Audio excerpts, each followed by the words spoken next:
Marivell, how's it going today? It's going great. At first I was nervous, like you said. I was nervous about, oh my gosh, did I interview with Danny for his podcast? But then I thought, I'm having a successful day. I got through some challenges and that makes me feel great. I learned a little bit more about how we're applying AI within certain applications. And so that to me, I feel like I'm growing. And so I said, you know what? If I can have a conversation here and I can generate questions, I'm going to be okay. I'm going to be okay. Just be myself. I love that. It's good to hear that you're having a great day. And Marivell, so let's first think back when we first met. Obviously, it was online. I was looking at my notes. I want to say over a year ago, but Yeah. correct me if I'm wrong. Yeah. So one thing that I was doing back then, just reaching out to people that, primarily through LinkedIn, that just resonated with me. And especially the part where they were making an impact in their local area. So that was one of the many reasons I reached out to you. But again, thank you for agreeing to set this up. And there's I know we all live crazy, hectic lives with families, partners, parents, kids, etc.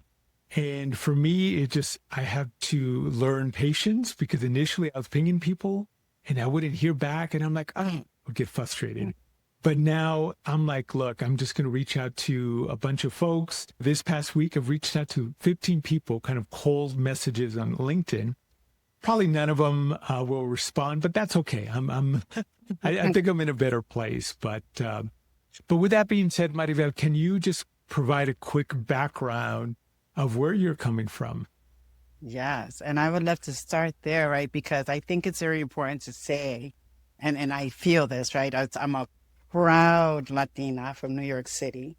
And I'm blessed to be contributing and growing in the cybersecurity space. Growing up in New York City, I didn't have mentors or sponsors, right? I didn't even know what Yeah. that meant. I didn't even know the significance of that. But I do always remember hearing, it's all about who you know. It's all about who you know, right? What does that even mean? But Right. now that I have matured, I totally get it. And so that's why I'm so passionate about this field, giving back. So I'm very involved now with cybersecurity organizations and mentorship. I'm just trying to, especially the younger generation, the people that are going to fill our roles, right? I'm trying to better prepare them and let them know that it's okay to feel alone and to feel like you don't know where you're headed. That's why you have individuals like us that are passionate about helping. And so I started out in InfoSec, and so that has led me to where I am today. And now I'm heavily focused on governance, risk, and compliance. So I think that my past experiences has gotten me to where I am today and has helped me evolve in the space of cybersecurity. So Maribel, you said a lot of great things, especially the giving back. And I think in my experience, a lot of people don't give back. They're just either focused, and I wouldn't call it malicious, but they don't look at it as something important. And maybe at the end of the day, they might not have time. But I think you and I are in the same space about, we've learned a lot in our respective careers and we definitely want to give back. But walk me through your mindset on why IT, why cyber, what was in New York when you were growing up to say, hey, I'm going to give that a try. I was doing what was called secretarial work back then. It's now administrative assistant. So I questioned content that was on the website. And I said, if this doesn't make sense to me, it's not going to make sense to someone else. So because I spoke up and then I asked question after question after question, they assigned me to help write the online help. And that kicked off my technical career. So I started up writing online help. And then I did quality assurance. Then I did technical writing. And I went back to school because I realized that, I'm a minority in many ways. So I needed to enhance my skills, my education. So I had a professor, an English professor, that said to me, have you ever heard of technical writing? And I said, no. And he says, the way that I approached my class, right? He's like, I think that you'll be great at it because, you're really Hmm. serious about the composition of a sentence. And so he goes, oh, I've tried technical writing in the past, and I think that's something that will really enhance your career. So I think I was just in the right place at the right time where um, someone actually, it was a Latina that actually pulled me into a space and, I want you to work here. And I was doing quality assurance. And that opens up my eyes to technology. So I got into technology because I was given an opportunity to navigate the organization and talk to product managers, talk to the engineers that were building the systems and creating code. And it was just so fascinating. And I thought, wow, this is really, really technical. And I don't understand it, but I was intrigued and I really wanted to learn more. So I dedicated a lot of time to reading and studying and trying to learn how it was all connected. And then I needed to understand that, right, in order to write. So I had to communicate to the masses. And then I got into, and it wasn't as huge as now, right? Like the governance, like writing policies. And since I enjoyed writing, I thought that was, that was fun for me. I would have to ask the right questions. Hanging out with the right people got me interested in the IT field, InfoSec specifically at that time. And I've never turned back. I just love this field that I'm in. As you're saying this, Marivell, one of the main things that comes to my mind is curiosity. Yes. And a lot of people, and again, probably just my experience, I don't want to overgeneralize, but I think curiosity is something that we're missing now in this day and age where we're bombarded with all of this information and we can't process it all, right? Yes. So we might just read headlines and I think we're just missing that curiosity. So you at an early age, you were asking questions, right? Trying to understand what is going on here, what is going on there. And you're in an environment where you did receive that help. I think that's something that we have to acknowledge. There's a lot of people in within our community that are curious, but they might not have a good environment for them to learn and grow, right? And maybe it might not be their fault entirely. And I'm not talking about victimhood or anything like that, which seems to be a prevailing thing nowadays. But curiosity, just asking those questions. And you also mentioned being at the right place at the right time. I think in regards to that, my philosophy, I believe in life being kind of randomness, almost like Forrest Gump with the feather just kind of floating there. But I think there's another facet that we don't give a lot of credence to when it comes to being at the right place at the right time. So yes, you were there, but you were prepared for that Yes. opportunity, right? So it's not completely random that, well, there's nothing we do that matters. And I would refute that. You were asking those questions, you were learning, you were going to school. And by the way, what were you going to school for? What was the major? So initially, I went for a business administration because I thought that was the route that I wanted to take Yeah. until I was introduced to the information technology world, right? And so then I focused on network security. And then my master's, I focused on more like of a cybersecurity, a client assurance space. So then you learn all this through school, through reading, through asking questions, through your mentors. What was the next step? So how did you get into that governance, risk, and compliance space?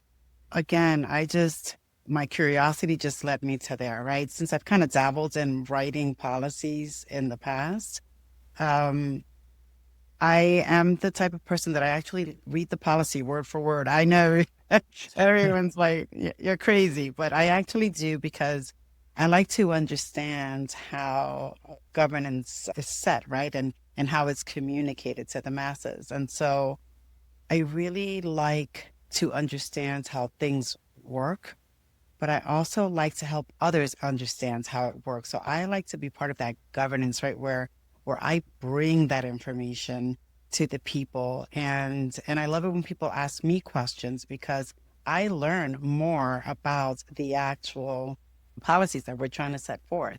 To me now, governance, risk, and compliance is just more related to the business than it is to the technical side. So that's new for me, right? So within the past 6 years, so I still say new because this world is evolving so quickly. But when I got started, I didn't really understand the business side. I always thought, are we not communicating? They set these policies and they don't even know what we have to go through to make this stuff work and operate efficiently.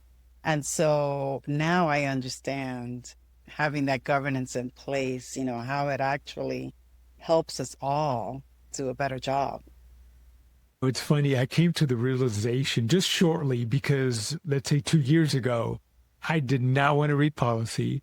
GRC, I thought was the most boring aspect of cyber. I'm like, nope, I don't want that. I want to, be red teaming, intel, security engineering, the SOC, etc. But now, as I'm learning, GRC is actually the foundation Yeah. of any cybersecurity program, whether it's in government or in corporations and Fortune 500. Then you also said something that I think is missing, and we'll definitely dive into that.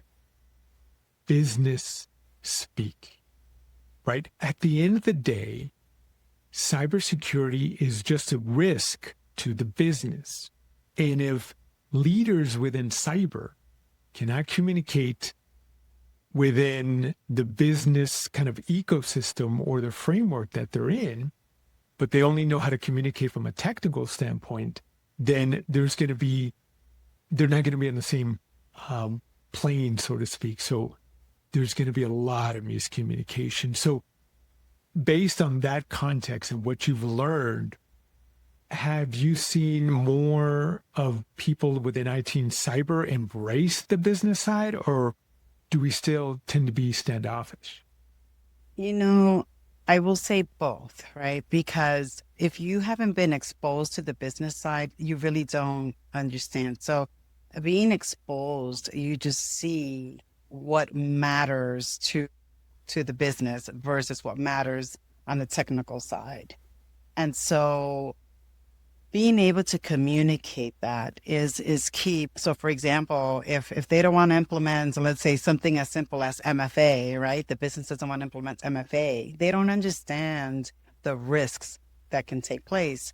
And so then you on the technical side, you explain, okay, they don't want to listen to each other, right? It's like, no. So, and we're not here to say no to the business, right? So we're here to help them understand what that really means. And you just kind of always try to simplify it and make it relevant to them, right? This is why the security control is important. And then if you make it relevant and you make them part of the conversation, they feel like they're part of the solution, then they're more willing to talk to the technical side and vice versa. It seems that there's always this miscommunication between the business and the technical side, for sure. I don't know if you mentioned this, Marivell. So how long have you been in the industry? Yeah, so I've been in the industry since 1998. So it's been a while. And I've had many roles. I've done the writing, I've done help desk, I've done network administration, system administration. I've worked for several employers, and I feel that every single job has prepared me for the next role, right? I led a network operating center before all this stuff with the red teaming and all this stuff came into play. I had to create like an incident response plan with other people, of course, but that was so much fun. And that's when I really started to get passionate about the IT operation side, right? Everything can go down the network, and I am that person that I will respond without panicking. I stay calm, cool, and collected. That's key there when fires occur. And so I think that that's one of my strong suits. So you get into the technical side. How did you make that leap? So initially you're that technical writer. but now you were doing network operations and kind of leading incident response and developing the plans. Where was that leap? How did you make that leap? Was it leaving your current employer at the time, moving within the same company? Yes, it was within the same company. And I thought it was its emotion. I loved building laptops, right? I loved creating images and hunting down the drivers and doing and testing and making sure that things were going to work out the way they were supposed to.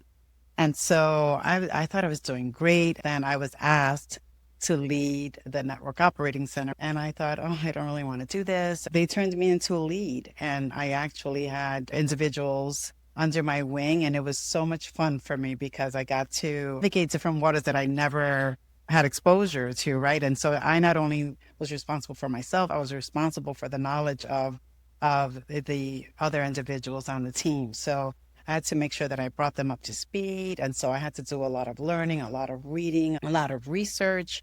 I was going to school at the same time. So I would go to the network guys and I would say, hey, would you help me understand this? Can I play with a firewall, And so they gave me access and that kind of stuff just intrigues me, right? Even in school, I had to penetrate through someone's firewall and access some of their stuff in their home. And someone that thought that they were so secure, I was so happy to say, hey, dude, I broke into your printer. So, that kind of stuff is just not knowing the answers and just understanding how things work is just pretty fascinating. Yeah, you're going to school and then you're actually getting hands-on experience. So I definitely love that story. So throughout your kind of early career, Marivell, you talked about mentors. So for me personally, I think mentorship and just mentors in general help us kind of navigate in this case, IT and cybersecurity, but mentors can help in any profession. So how did you find your first mentor? Was it just like going straight up to them and say, hey, would you like to be my mentor? Or were you just curious and you saw them doing something that intrigued you?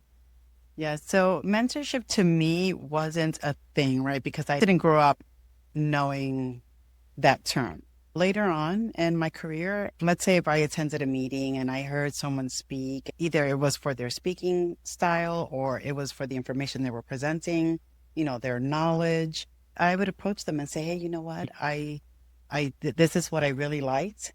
And I think that you can help me in this space. Do you mind, mentoring me? I'd like to develop in this space.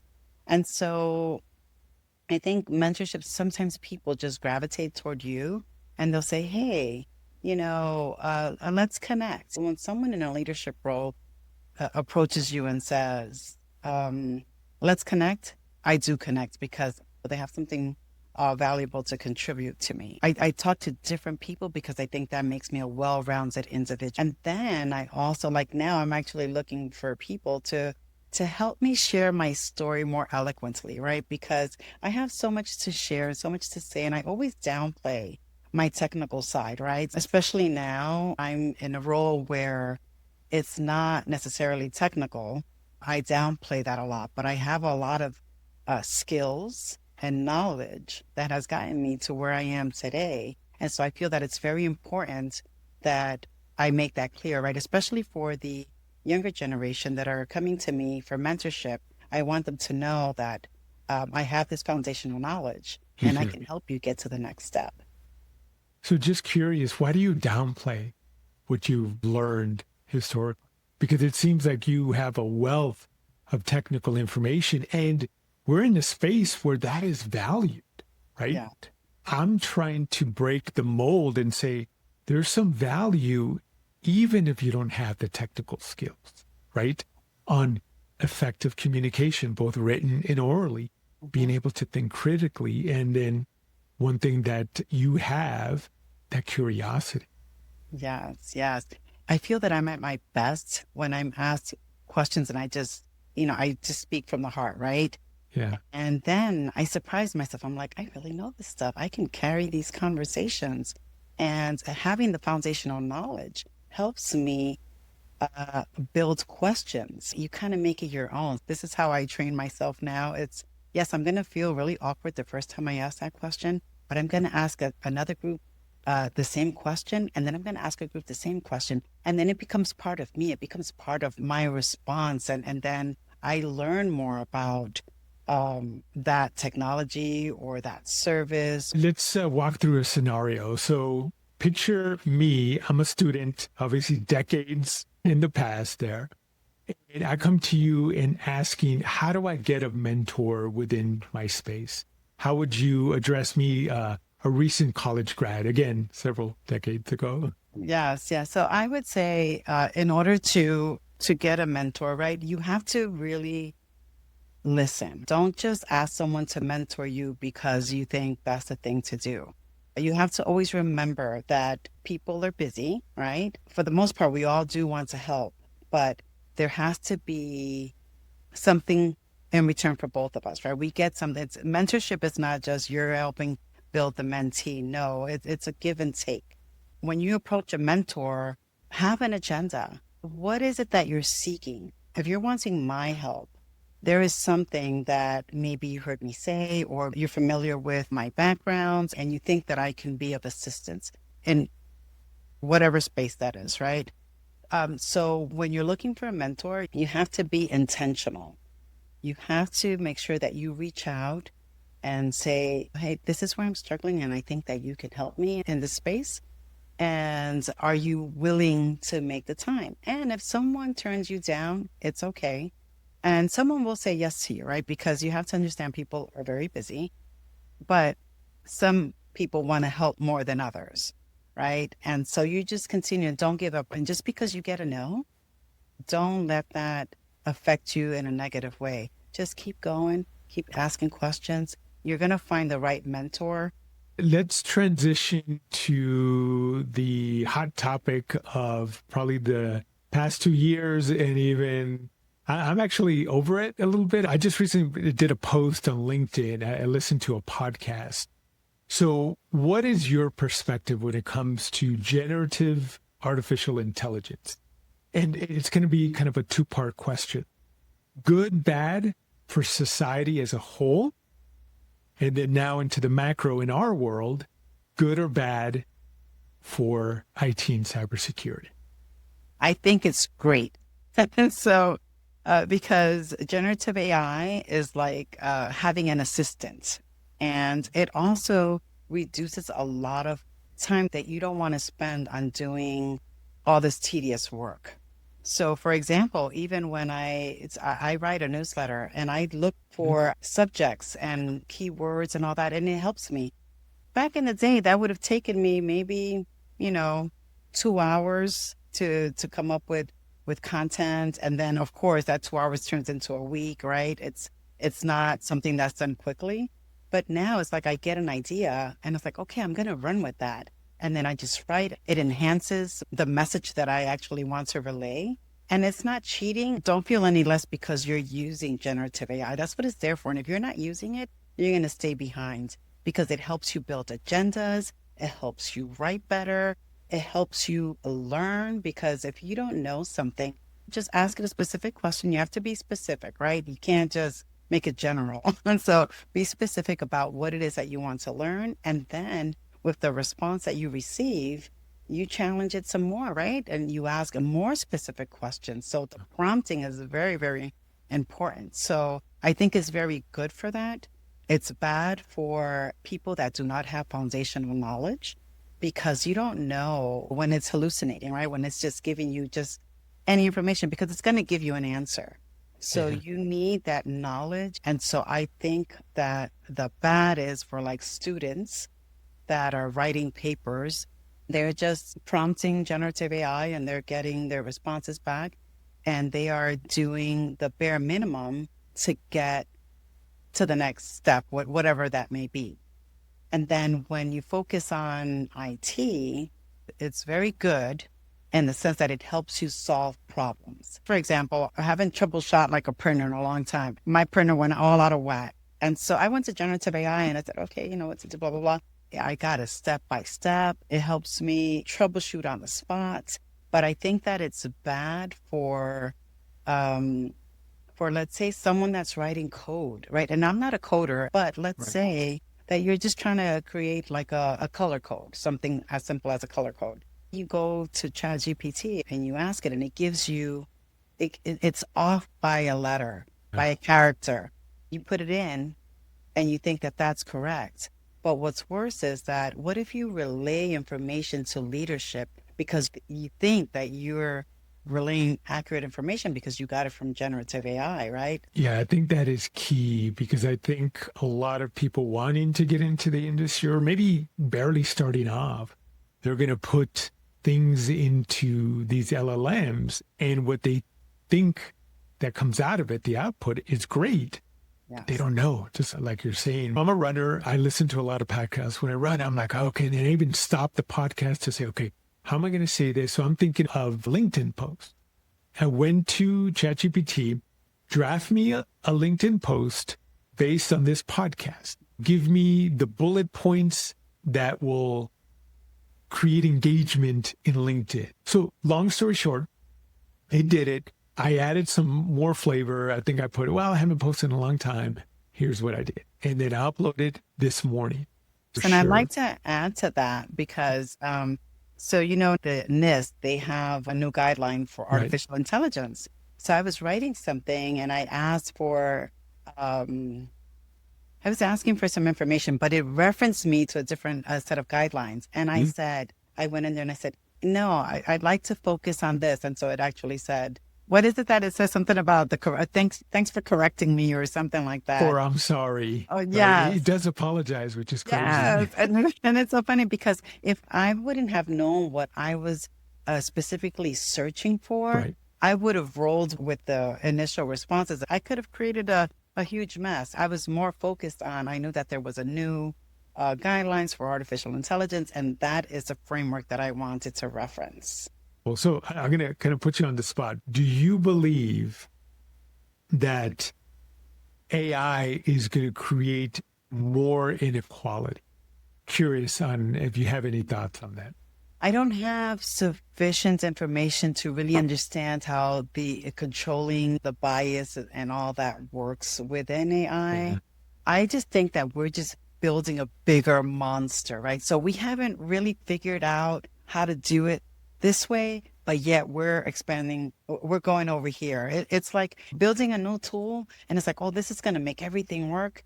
We are not trying hard enough to figure out what is wrong with this tool before we start building something else. So I think that we really need to go back and try to understand how things are working underneath the hood. With inequality, you have to have the right people feeding the information into LLM, right? In order to get the output that's going to benefit everyone as a whole.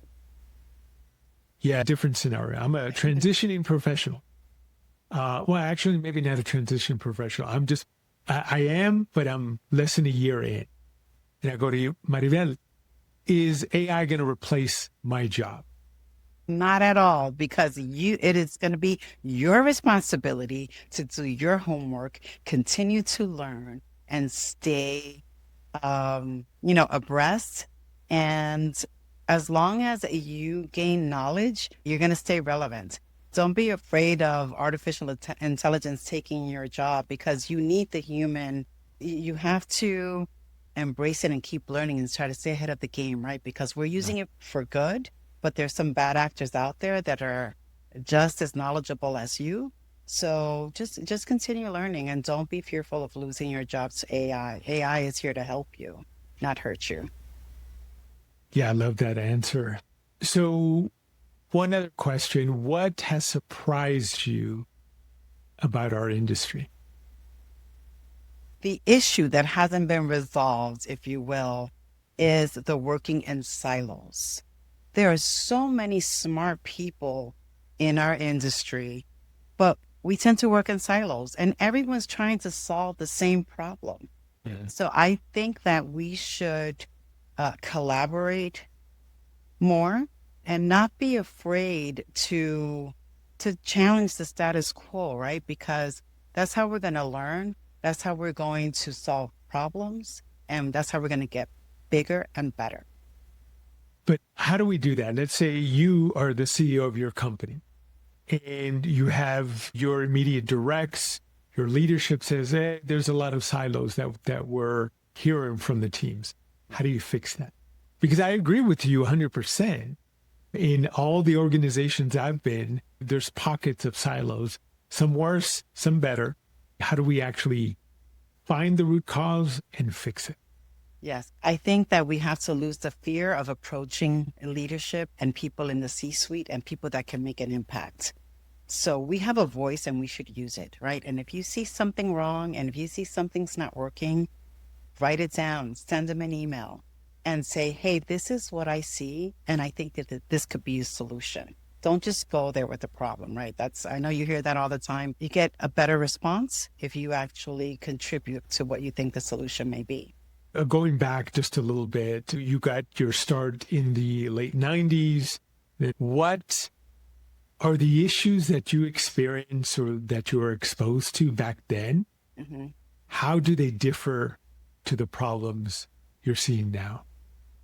In early 90s, we were just getting started. So we were limited to resources and ideas. And innovation is, I guess, it's really pushed, right? Okay, we must innovate. We must innovate. And I think that people are so focused on innovating that they're forgetting about what's really important, right? We are forgetting about baking in the security.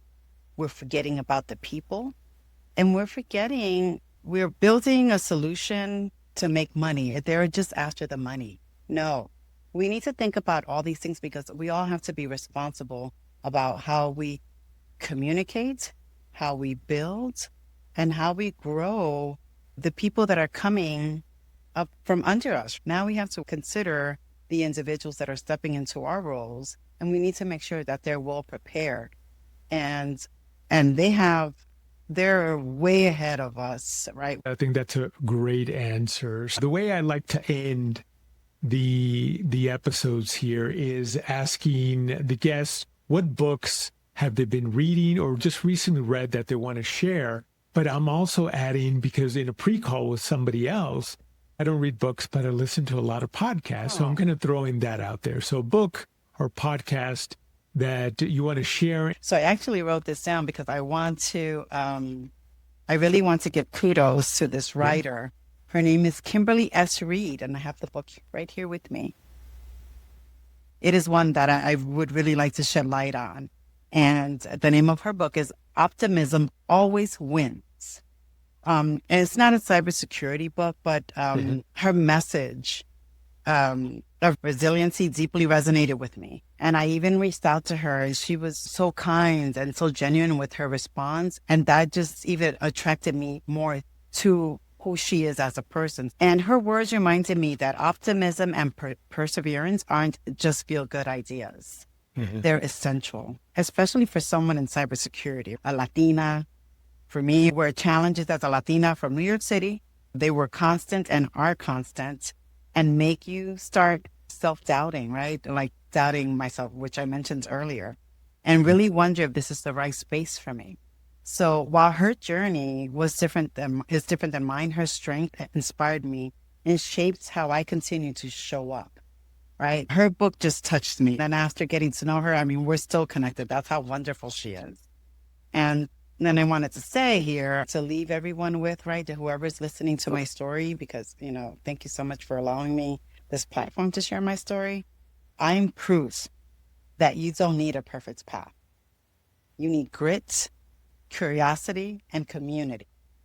And so for those of you that don't know what grit is, it's more like having the resilience and the consistency and the drive to improve, to overcome challenges.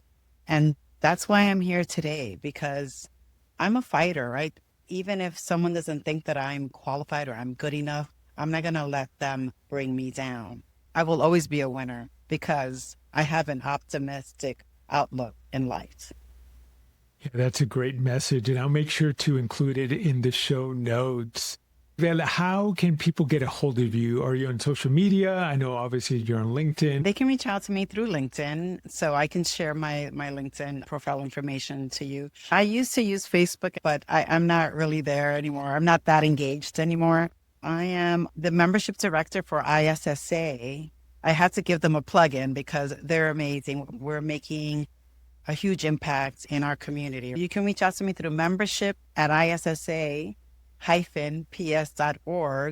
to learn a little bit more about me, about the organization. If you're interested in cybersecurity, or on LinkedIn, I'm happy to speak with you.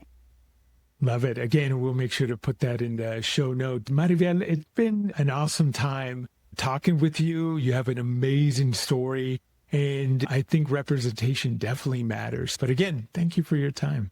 Thank you so much, Danny. Thank you. I really do appreciate this. And I love how you summarize everything. I can tell you're really listening to me. So thank you so much. I love watching your podcast too, how you shine the light on so many other individuals. Thank you for all that you do in our community.